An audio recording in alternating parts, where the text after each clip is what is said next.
ময়না, যদি রাজি থাকিস তাহলে বল, নাহলে আমি চললাম।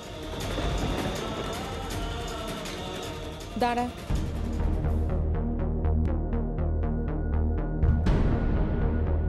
ঠিক আছে,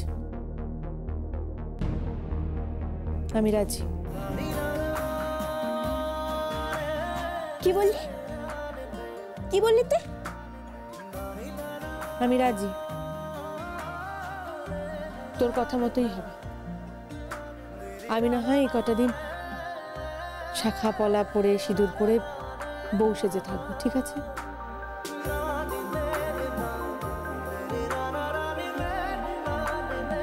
আমায় ঠকাবি না তো ময়না? তোদের বাচ্চাটা হলে আমায় দিয়ে দিবি তো? নিজের বরকেই তোকে দিয়ে দিলাম,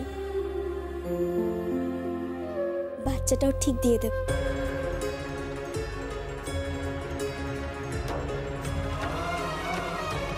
থ্যাংক ইউ,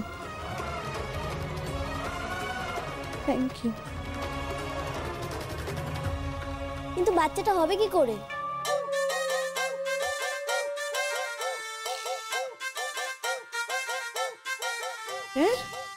হ্যাঁ, বাচ্চাটা হয় কি করে? আমার মা বলেছিল, বুঝলি তো, ঠাকুরের কাছে নির্জলা উপোস থেকে 3 রাত্রি জেগে মাথা ঠুকলে নাকি বাচ্চা হয়। তোর মা বলেছিল? মা কবে বলেছিল?